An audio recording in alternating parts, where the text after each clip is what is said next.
Hello guys, welcome to today's show, and hopefully everything works all right. We had some slight problems. Anyways, I'm here with my brother as always. Say hello, Hello, Lucas. everyone. Hello, everyone. Let me know if you guys can see me on YouTube, also on Facebook. Let me know if you guys are seeing, hearing us properly.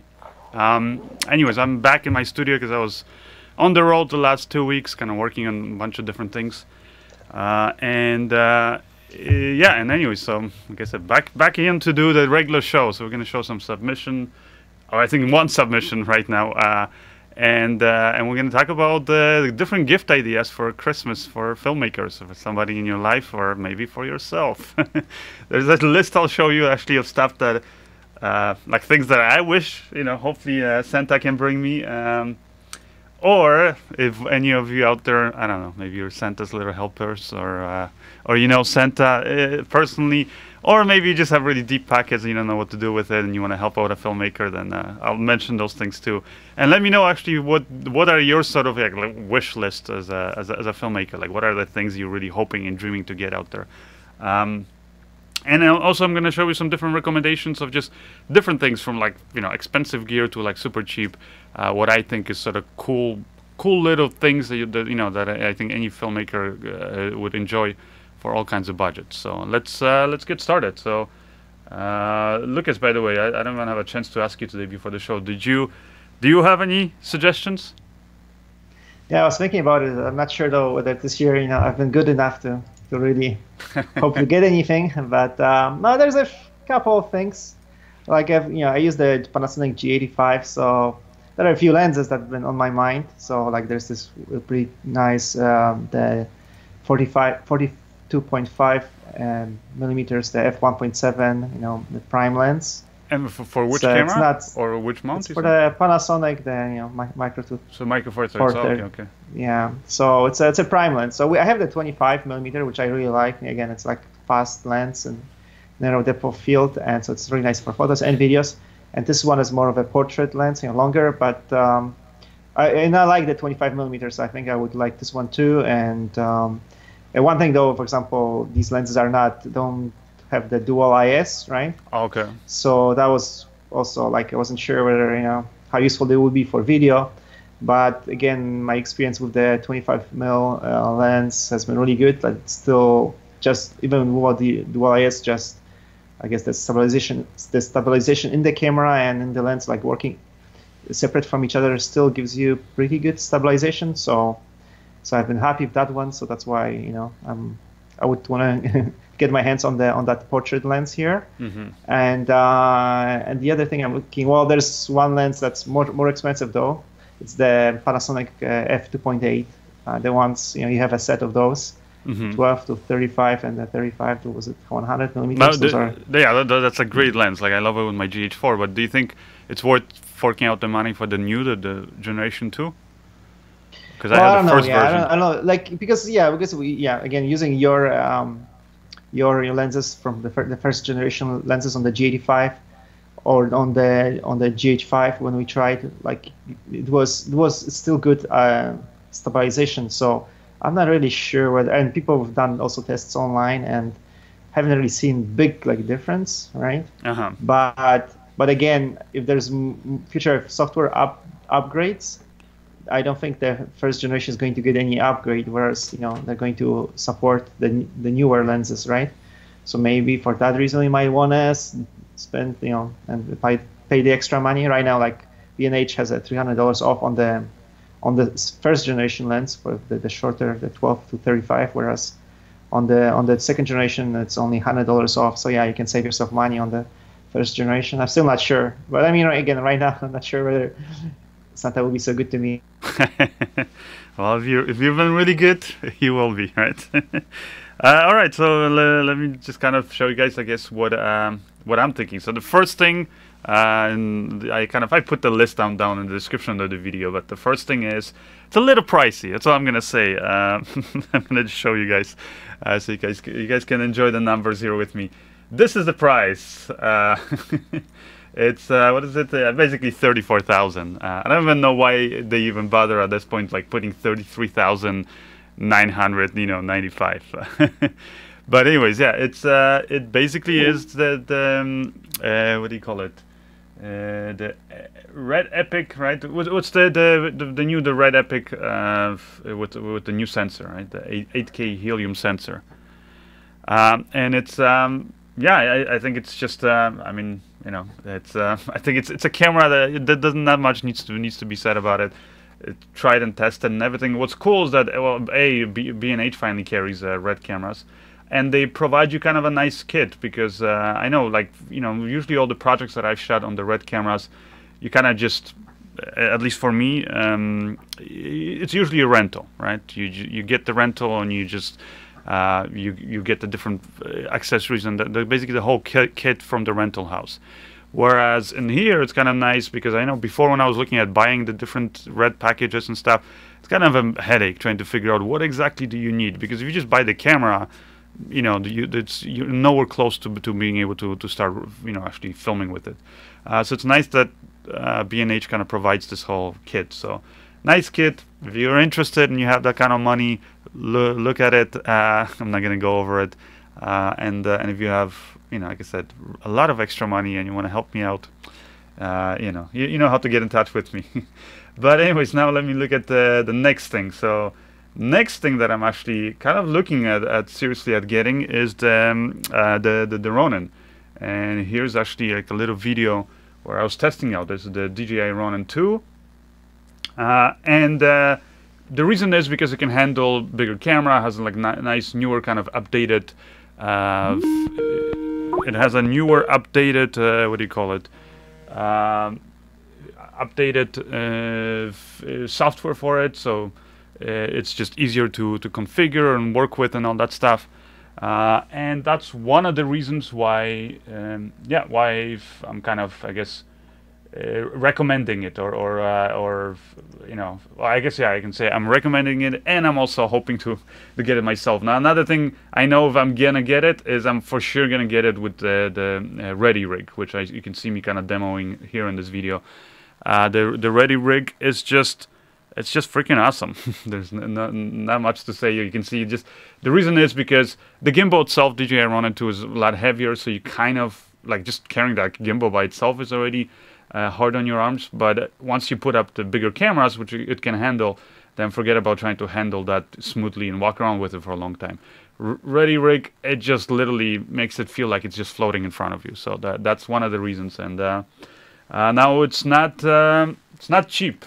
that's one thing. Here I'm gonna show you guys. Where is it? What is the price here? The rig that I'm looking at is the DJI Ronin by itself is $6,000, but the Ready rig and the DJI Ronin 2 is $9,000. So it's you know, sometimes you need to fork out the money if you want to get the best of the best, right? Another thing which is way cheaper is the Lensbaby Sweet Optic, but this is the 80. I'm gonna kind of just show you here, guys. I already I did a video about the Lensbaby, basically lenses. If you don't know, you know, kind of what they do, then here you can take a look at this video. Well, this is like a really old video.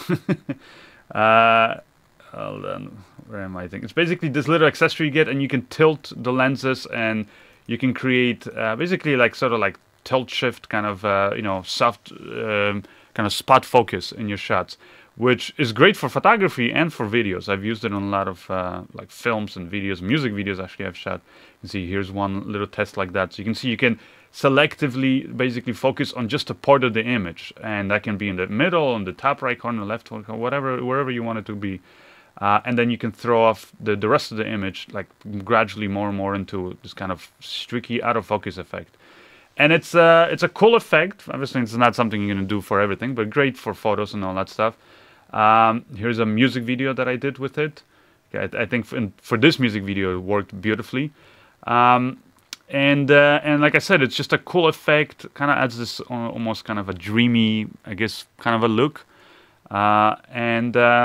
Yeah, and I have the whole kit. I have the 50 basically Optic Lensbaby Pro Optic. Then I have the Sweet 50, which is actually a glass element. Then I have the ones where you can put, like basically when you buy the whole kit, it comes with different apertures. They are pre-cut and create cool different effects, which I also, here in my video, I kind of showed. Let me just see where it is. But yeah, that's kind of like this cool effect. You can see, this is like the bokeh how it looks normally. Just round regular bokeh, but then you can see these different pre-cut apertures, and this one's in the shape of a heart, so you can add little like subliminal things. You can do a lot of cool different things, and you can also cut your own basically bokeh like shapes. Here's another one which is like this kind of swirly effect. So there's a lot of cool stuff that you can do with this stuff with the Lensbaby Pro kit, and that's one of the reasons why I still use it to this day. And in fact, if you don't believe me, I have it here. Now I have kind of upgraded, because it comes, when you buy the whole kit, it comes with its own little pouch and everything, but I've upgraded to this thing. And the reason is because it just keeps me, keeps everything nicely protected. As you can see here, I have the different apertures that are pre-cut. Plus, like I said, you can cut your own and put it in there. I have the little, like here, accessories that you can get. Like I pretty much have all of them, all the different diopters and things like that. And also I have all the different lenses you can see, and I have them in different mounts and things like that for Canon, EF, and Nikon actually. And it's just it's like like I said, it's a really cool thing. It's sort of, you can achieve a very similar effect, not quite the same, but similar effect in terms of like the tilt shift effect by just lens walking, and that's I guess the simplest, easiest, most affordable way of doing it. But there's problems with it. Also, if you don't do it very well, basically you can actually damage your camera. So that's one thing to watch out for. Whereas with this thing, you're keeping the sensor protected from the outside element, and also it makes it a lot easier to actually get things in focus, because you don't want everything to be out of focus, and that's one problem when you're lens walking. So, great set of lenses, and that's something I would recommend. Something I want to get is like I said, the Sweet 80 optic. Here I have the Edge 80. The Sweet 60. I have the Edge 80. This is like actually a really nice quality lens. So I have this, and I have the Sweet 50 that they also here that they were used to sell before. Which one is it? No, is that the one? Yep, that's the one. So I have it here in this case, and it's just really good quality glass. But now they came out with Sweet, what is it? Sweet 80, Sweet 60. I'm getting mixed up now, but basically like a longer focal length, and that's what's great about it. So that's one of the reasons why I'm recommending it. So this Lensbaby Sweet 80 optic. It's actually $200 just for the Sweet optic, but you can't use it by itself. You gotta need the whole kit, or at least the mount, the Lensbaby Pro mount. So if you have it already, you can just, it's going to cost you $200. If you want to get the whole thing, if you're just starting from scratch and you don't have any of their mounts or accessories, then it's $380. But now let me kind of show you other stuff that I guess I could recommend to filmmakers. The reason is because I've either tried it or I own it or things like that. So one of them here is the Red Digital, the Red Raven camera basically, but now. And this is kind of like I was talking about it, because I talked about this camera already before. I've had a chance to test it out when I was actually at Adorama, and it's a great camera. It's basically the most affordable camera from the Red line. But the problem was before, they had a huge delay in delivering originally when they were promising the cameras. And then Ursa Mini Pro 4.6K, and then the Ursa Mini Pro came out, and basically that kind of completely, I think, diverted a lot of people who were looking at buying the Red Raven, and those people end up going for that camera. Even though when I was doing a review of it, I know some people were kind of asking me like, well, why would I recommend the Red, why wouldn't I recommend the Red Raven over the Ursa Mini Pro? When it has a few extra features that the the Ursa Mini Pro doesn't have. And the reason is because, I'm not saying that Red Raven is not as good. In fact, I think it's better than, better in some aspects, not better in everything than Ursa Mini Pro. But for one thing, is audio on there is not as great. Like, you don't have as many great options for audio, and it's not as easy to work with audio. I'm not saying you can't get good audio with this camera, but it's just easier to do it with the Ursa Mini Pro. But the Red Raven is going to have better image quality, not a big difference in my opinion, but it has better slow motion options, things like that. And the codec I love a lot better. It's the raw codec when I'm talking about. The thing is that, you know, the camera, people were saying, oh, it's just a little bit more. Well, no, it's actually a lot more, because the camera itself retails for, is it $9,000? But it's just a camera, they're saying, but it's not really like a camera. Like, literally comes with nothing, doesn't even have a record button. So to actually get that thing to work, this is like kind of what B&H offers right now, is you actually have a whole kit that will actually get you up and running. You're still going to have to fork out more money for the proprietary memory cards from Red and things like that to really get this working well. But for 12,800, basically, that's like the lowest that you can get. Because the other kits are like around, I know Apple sells them for like $15,000 and stuff. And also this one only comes with the Canon EF mount. Ursa Mini Pro, you can get it with EF mount or Auray mount, or you can actually, you know, change them out. So you can have both basically. But yeah, anyways, if you want to get into the Red cameras, this is probably the, like I said, the cheapest, most affordable way of getting into it. And actually, like I said, get this kit, gives you everything that you need. So to actually get going. Next thing that I can recommend is the Footage Mini Shark Slider with 3-axis wireless motion controlled head. And what does it do? Well, maybe let me actually show you guys here, because I have it. Where is it here? I don't know if I have all the pieces here, but whoop, too many cables. Oh, here it is. Here's what I'm talking about, and basically what it is it's a slider, and you can get just a slider by itself, and it's very small. What I mean by that is that it packs very small, but not necessarily small in terms of like how much travel you have. And the reason why is because they use these rails, so you can see it's very actually short, this thing. If you take off actually the end here, it's even shorter. So you take these pieces, and it's very fast, as you can see, to assemble them. Put this here, I want to extend it, and you can get, you know, basically multiple of these sections, and that's how you expand it. And very quickly you can make this into a much longer slider. So I have 2 pieces up here. Like I said, you can get 3, 4, 5. Also, they're, you know, nice, light but sturdy aluminum, and all that stuff. So it's just a nice slider. If you've used any of the other iFootage, you know, like the shark slider that I kind of did a video about before, you'll know these guys have good quality products.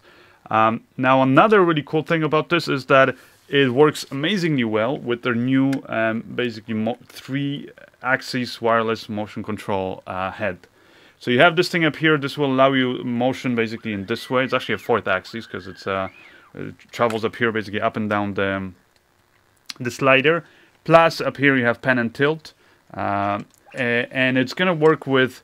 It's not gonna work with like really heavy cinema cameras, but it's gonna work with anything basically below that. Like, if I forgot exactly what's the weight limit on it right now, but anybody who's got a DSLR or a DSLM type of camera, even with like cinema lenses and things like that, this will take the weight. You can connect it, you know, to like these battery banks that they have actually provide, or you can just use these tiny Sony batteries. These are here. Just put them in here. So if you're working with what do you call it, with, let's say, Sony, you know, A7S or whatever, then you already have these batteries. So you just plug these in there, and then to control it, you're using their app. So they have a really cool app that allows you to not only use the phone as kind of a remote, but you can also pre-program this very easily. You have even curve adjustments and things like that, and you can use this as a motion control unit, literally. Meaning you can program the move, and you can have it repeat over and over and over. So you can do some cool effects. Let me actually show you some. I've been using this already, basically to get different like product shots. And here's one of the videos here where I basically used that. So let me just find the kind of product shots here. So you can see like this shot there, where it was moving. Let me see where it is again. This is, by the way, this is actually another thing I could recommend as a Christmas gift idea. Do-it-yourself filmmaking custom rig for $200 or under, depending on which accessories you get. It's a video I did a little back. But yeah, I'm trying to find this where I basically did like multiple passes. I see, like here, you can see just you can get nice smooth motion, and you can program this whole thing, so it will just repeat that camera move over and over. So that's how I got all these shots on it. But oh, there it is. Okay, here. Oh, I lost it.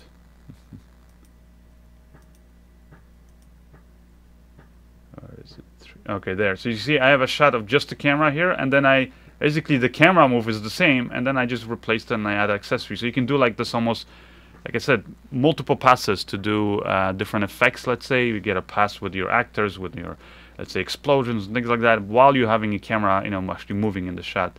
And that will just allow you to do, you know, like really cool kind of effects. Plus, you can, you know, just amazing for motion control or time lapse, I should say. For photography, it's yeah, it's a great kit. And the whole thing, actually, if you buy the whole bundle, it comes with this backpack. And like I said, the whole thing will fit in this backpack. You actually have room to spare, so you can actually take the whole slider, motion control unit, batteries, all that stuff. Plus, you can put like a GH5 or, you know, Sony A7S in there with like 2 lenses in there.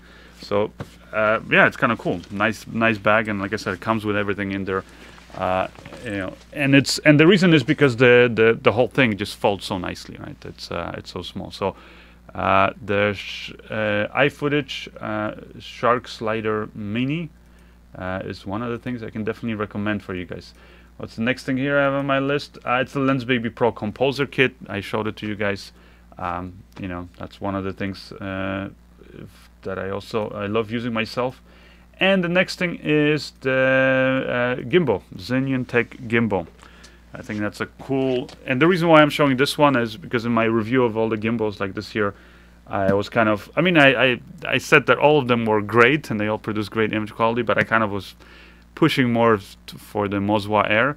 And the reason is because at that time especially it was the best deal when it comes to prices. Had most things, you know, more things that they offered. But I've seen that a lot of people decided to go for the Zhiyun Crane, basically version 2 anyways. And also people who bought it, you know, because of my recommendations, actually were messaging me saying that they really love the gimbal, that it's really small and all that stuff. And definitely, yeah, if you don't care about having all those accessories that Moswa Air offers, then I think the you know, Zhiyun Crane, I think it's a great gimbal because it comes with all the, I think, the essential things that you really care about. So including this nice case. It's not too big, very reliable gimbal. In my, like, basically all my experience with it, I haven't had it fail on me like one other gimbal right now that I'm testing, and I won't talk about right now, but I'll release a video and you guys will know which gimbal that is. But yeah, so that's like one of those gimbals again that I can highly recommend. I got some shots here if you guys are interested in looking at those. But to be honest, you know, whether it's the Zhiyun-Tech Crane version 2 or now they have the Zhiyun-Tech Crane 2, which is slightly different. It kind of seems like it's more meant for bigger cameras, a little bit bigger cameras, and it has some great controls for the Canon DSLRs actually, because you can control the focus with it. But if you don't have Canon DSLRs or you're not gonna be using it with those cameras, then I think this one is. Again, you can save yourself money, and it's a great option. But yeah, anyways, as you can see, great shots you can get here with this gimbal. So for my full review, just check out my previous video. And then the last thing here that I have, my recommendations, actually 2 last things, is just lenses, and these are like really affordable. First one is you get it for around $50, $40-$60 give and take, depends whether you buy it on eBay. Probably eBay is the best place to look. On Amazon here I found some. So, and then basically with this lens is the Helios 44-2. It's a great lens. I'm sure, you know, those of you guys who've been already experimenting with these lenses, or like with basically old vintage lenses, and this is like an old Russian lens, and then you've probably already known about this. It's a different mount. This one actually here, somebody selling it. I guess it's converted for Nikon, but the standard one actually comes with a M42 mount. Like for example, here we have one, and you see here it's for, is it $43? It said. That's kind of how the lens looks, and it has a weird thing. It has aperture in the front. That's one thing. And you're going to need to get an adapter for it. Those adapters cost around $10, $15. Again, you can get them Amazon, on eBay. And what's cool about these lenses is they just literally, type it and go into YouTube and type in Helios 44, and you're going to see a whole bunch of really cool little test films and shots that people have gotten. They're just really nice, kind of create dreamy look, sort of like the Lensbaby thing, lenses, but not quite. Like, what I mean by that is that everything is in focus, but the stuff basically that's behind or that's in front, the bokeh in the shot, that has kind of a dreamy quality about it. Kind of seems like the bokeh kind of stretches around the edges, and yeah, it's just a really cool lens, and it's so freaking cheap, and it's a pretty fast lens, so can't go wrong with that. Another lens which is super cheap, $20, is the Holga lens, and I'm not gonna say that it's a good quality lens. What I mean by that is like great optics, because it's not. But for $20, the reason why I would say it's a great little gift idea for anybody who's into photography or filmmaking is because this is the kind of lens that you can really experiment with. And what I mean by that is you can crack it, you can put a whole bunch of things on it, like some people who are putting different let's say grease on it, or there are different things. There are different things people put different, let's say color their filters with like a marker to create different color, flares and things like that.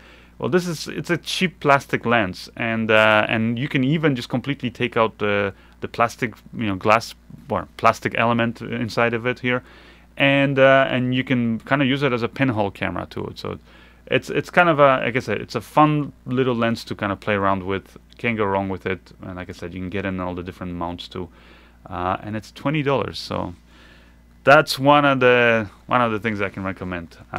Let me know actually what you guys are recommending, or if maybe what you are considering already buying for somebody or for yourself for Christmas.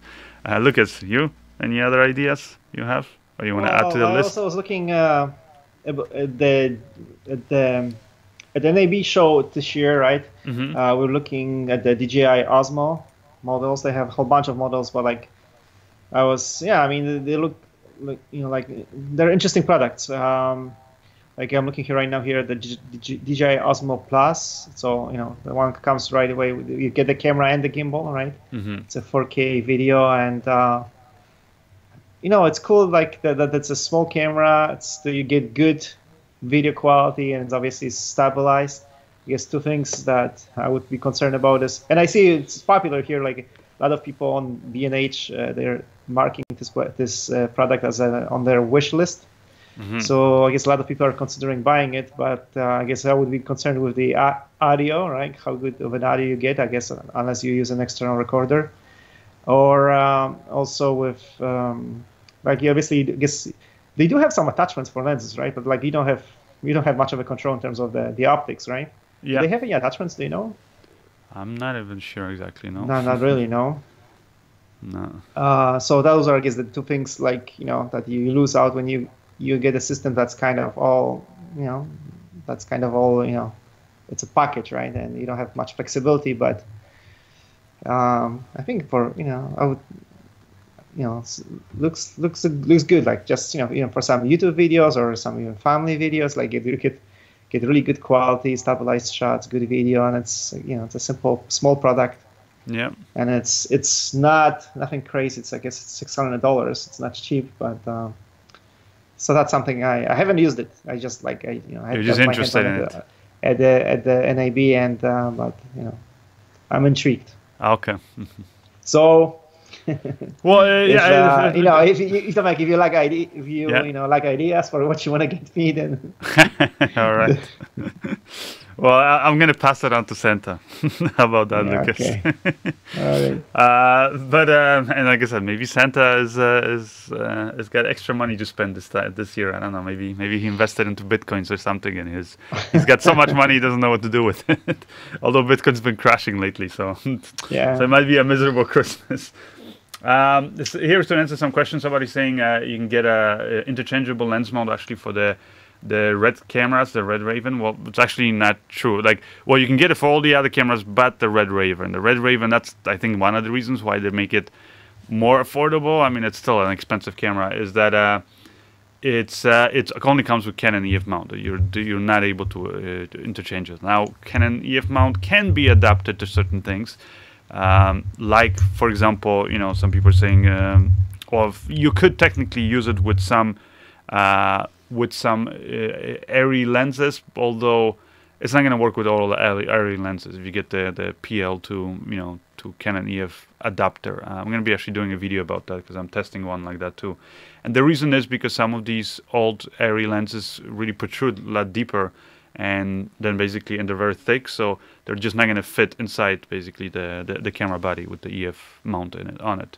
So that's one of the things to be considered. So if you're thinking of buying the Red Raven and you're thinking, oh, I'll just buy a different mount for it, where the Red doesn't offer it, and if you want to buy an adapter so you can use PL lenses on it, then good luck, because it's not going to work with all PL lenses. So that again, it's considering that you're paying that much money for only a Canon EF camera. It's if you're basically if that's the kind of glass that you're committed to using, then that's great, and don't worry about it. But otherwise, that's where I would say maybe the Ursa Mini Pro is better, because you can get it with the actual Canon EF mount or PL mount, and you can get them both and change them out whenever you need to. Somebody else is asking about the Panasonic EVA 1 camera. Yeah, I mean, it's interesting. I didn't put it on the list because I haven't had a chance to try it, so I'm not I'm interested in it, but I'm not really sure if I want it, because I would probably rent it first, or again, if I have a chance maybe to see my friends at B&H or Adorama or something, maybe they can let me play with the camera first, and then once I have a chance to use something, then I can actually honestly say, oh, it's a great camera. I've seen some good results from it, but I don't know, there's some things that I'm kind of worried about, so we'll see. We'll see how that camera pans out. So that's one of the reasons why maybe I wouldn't recommend it, or it's not going to be on my letter to Santa, on my list. Any other questions there, Lucas, that you see? Questions, comments, or just interesting suggestions? Is asking about what's the latest film you shot there that you've been sharing on social media, and I know you shot 2 shorts recently, right? Yeah. So you want to talk about them? Yeah, the shorts that I've shot were with director Clint D'Souza. Clint, if you're watching, I think you are.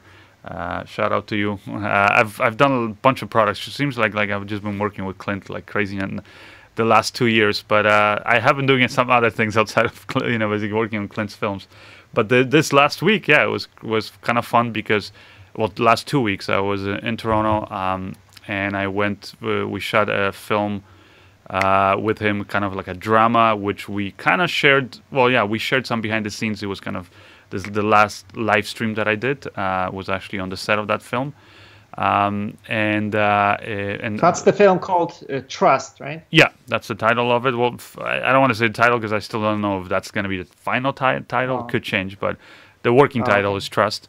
Okay. And yeah, and there I used the Ursa Mini with the Xen lenses.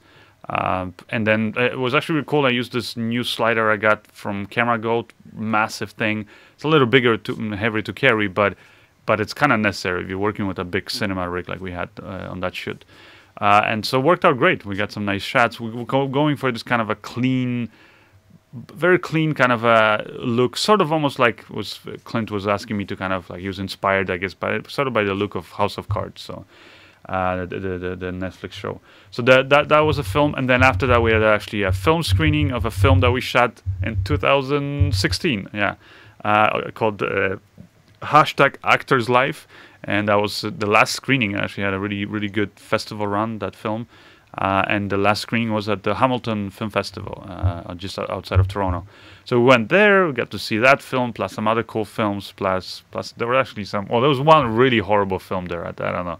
I forgot the title of it, but it was sometimes that's the thing that kind of puts me off about going to film festivals and seeing all these short films, because they're gonna bunch them up into a block of films, and you're gonna get some great ones, but then you're gonna get some real really horrible ones that are just a nightmare to kind of sit through. So, so there were some really bad ones, very boring ones. But yeah, our film screen there, yeah, went well. And then right after we were shooting another film with Clint, and that one, well, again, working title is called Hugh Bot, about a guy who buys basically a human robot that like looks completely human, and he's kind of a lonely guy, and the robot happens to be a beautiful girl. So that's all I'm gonna say. And so it talks about how relationships can get complicated even when you're dealing with technology. Yeah, a great script and a great short script too, which that's the reason why I wanted to do that film with Clint. But the cool thing Clint about got that. Really good actors. Clint got really good actors. Oh yeah. The whole shoot went really well. It was fun. Yeah, you enjoyed it too, yeah. Yeah, it was good shoot, and yes, it was. I guess when you also like the story, you know. Yeah. I guess usually when you shoot comedy, it's difficult to be like on the set and be kind of miserable. People goof around, right? It's exactly. Goof around. Yeah, and that's one atmosphere. Yeah, and that's one of the reasons why I really love working on comedies, because the atmosphere is very light.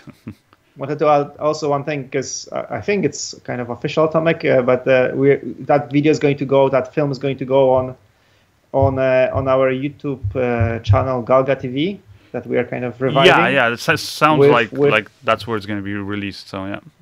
Yeah. So when I still don't know. It's up to Clint to decide, but Clint is teaming up, and we're getting other people involved to kind of revive that channel. So yeah.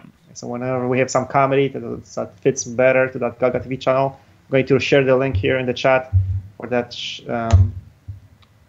channel. We haven't done anything in a long time. We kind of went 2 years. We just left that channel, and it's got a lot of views and subscribers, but it just completely abandoned it, just because I've been busy with other actual work. But we're reviving the channel. Clint and other filmmakers are joining, and this actually might be a really cool kind of a film to bring it back to life, that channel.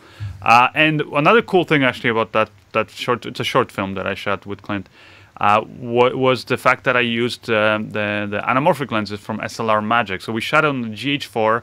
I wish I had the GH5. I would have probably used that, but like I said in my review of the GH5, it's a great camera, but if you're already on the GH4, might not be worth the upgrade.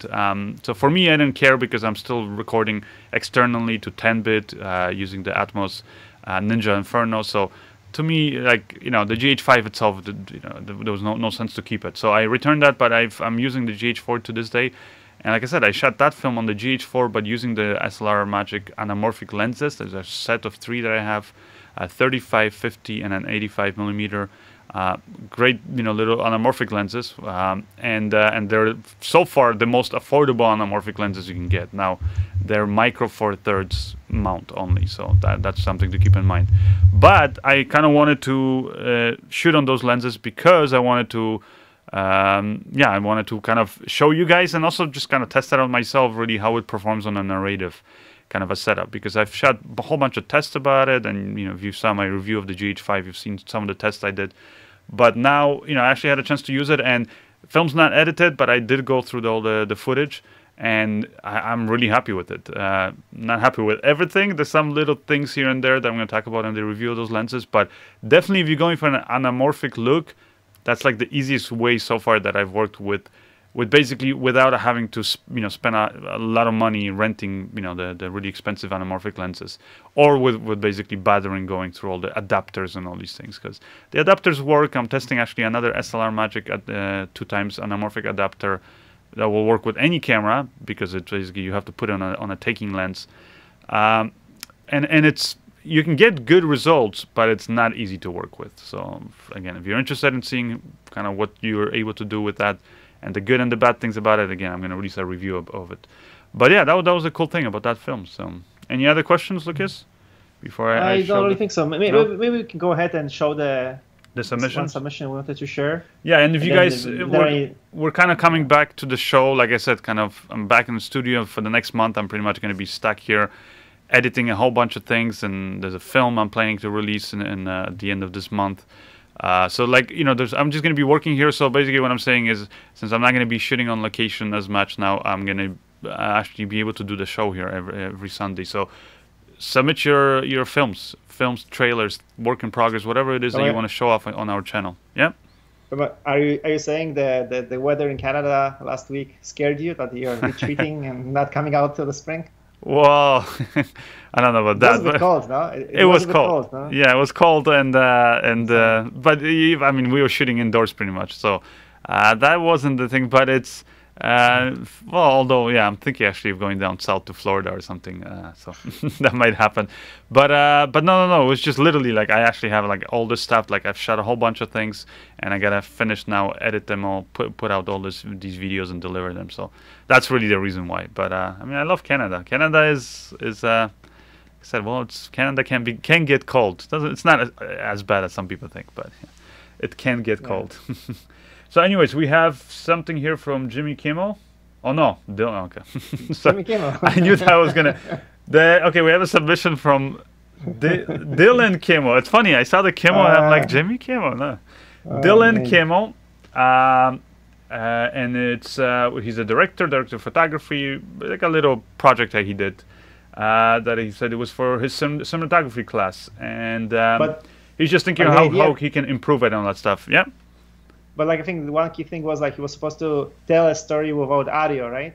I think you need to explain that. So the audio was done afterwards. The audio was done afterwards in post, right? So but they were trying. The teacher in that course was trying to get the filmmakers to just tell a story just through visuals, and then I guess fill in the blanks with the audio that they did in the post. So it's kind of an experimental film, and that's why I thought it might be interesting to see how that works out.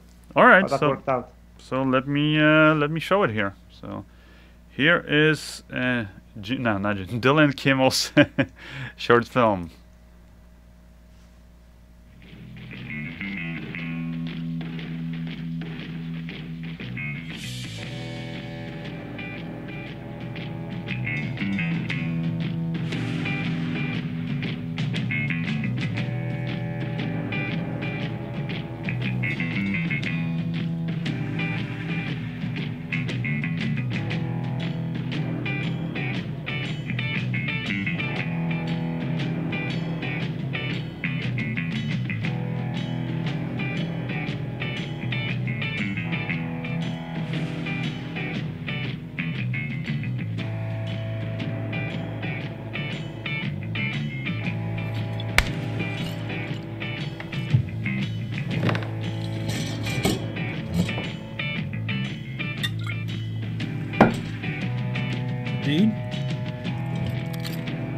It's done.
So there you have it. There's the film. What do you think, Lucas? I didn't quite get it. No. Yeah, I was also looking here. I'm not sure. Are the shots? Either it's my internet connection or the shots kind of got out of focus. Or maybe it's the streaming. Maybe that could have been the internet speed. Yeah, I have no idea. But yeah, I mean, I'm not 100% sure I got it either. But you know what I did get is that how important sound is in a film, and also how, in a way, how a good of a film exercise this is. In a way, I think I gotta give props to the idea here to the teachers, because the second you take away sound, you're taking away the ability for people to talk, and then that means that you got to really carry a story visually, and then like you see in this case, it might not always work out there very well, but that's the whole thing. You got to do it, you got to do it all visually. Whereas the number one, I would say, mistake that usually beginner filmmakers make is they just basically it's this long exposition. Basically, they'll have a character literally explain everything right to another character or to the audience. Basically indirectly telling them exactly that the filmmaker wants the audience to know, and that can just become very boring, especially when it's a very long exposition like that. But the second you take away sound, you can no longer just have somebody there sitting and talking and explaining things. So you gotta now think of creative ways of how do you explain that, and that usually then results in well, if you do a good job in showing it the most effective, direct way, getting your idea across, right, Lucas? What happened here? Having some problems with Lucas? Sorry, Tom, but I have to... Oh, okay. All right, I think we're losing Lucas here. There's a connection, so let's not worry about it. But yeah, it's that's the thing. So I would actually say if you guys are practicing or you're just kind of you're bored, you're on your downtime. But I sometimes do that literally. I'll just come up with little challenges for myself, like a little project that I can shoot, and then in that case. I think this is like a cool little exercise. It's like tell yourself, okay, I'm going to tell a story without using any sounds. And then afterwards, you see the filmmaker here added different sound effects and things like that. Now, my advice would be is that there was too much, I would still say, this dead space, where basically shots when not much was happening or new information was being conveyed. So just my advice, to you, Dylan, and. Another thing, probably that I would say is that I know it's a quick film school project, and I don't know how much you were in control of the environment and stuff like that. The lighting definitely needed to be matched a little bit. There was a lot of mixed lighting that just you can mix lights, but you gotta still be able to do it in a way where it just looks cohesive, it looks like it was done on purpose, whereas the lighting kind of look thing. But the biggest thing I'll tell you was the fact that the camera placement, it was many times there where you're cutting, even just the two people talking at the table, where you're cutting across the 180, the action line, and that just results sometimes in just shots that almost look badly composed, even though they're not, and it kind of throws off the audience because the audience sometimes is not sure which way are we looking now. So kind of. Yeah, look at that. I'm not saying you can't break that 180 rule, but if you're gonna break it, you gotta know how to break it, so it works, or do it for a specific effect. So that would be my little critique of it. But otherwise, as a simple little school project, kind of a test, yeah, good attempt. I'm also not quite sure I got the story, but it was funny. It was the expressions and all that stuff of the actors. So. That's one good thing about doing comedy, especially when you're forced to do it all physically or visually, not through dialogue. But that's it. So if you guys want to show off your work, like I said, next week we're back with the regular show. We show off more submissions, and please submit your stuff. Link is in the description of this video. If you have let's say a project you want to promote, maybe a Kickstarter page for a film that you're trying to launch, or anything literally filmmaking related, send it to us, and we'll feature it here on the show. So thank you guys for watching. I think that's it. If you guys have, again, ideas for any other gifts ideas or things like that for filmmakers, then leave them in the comments section of this video. and then I'll do a follow-up video afterwards with your suggestions, so we can kind of again talk about maybe some of the things that you guys are already hoping to get, or maybe suggesting it to other filmmakers. Anyways, thank you guys. It was fun seeing you today, and see you guys next week. Bye.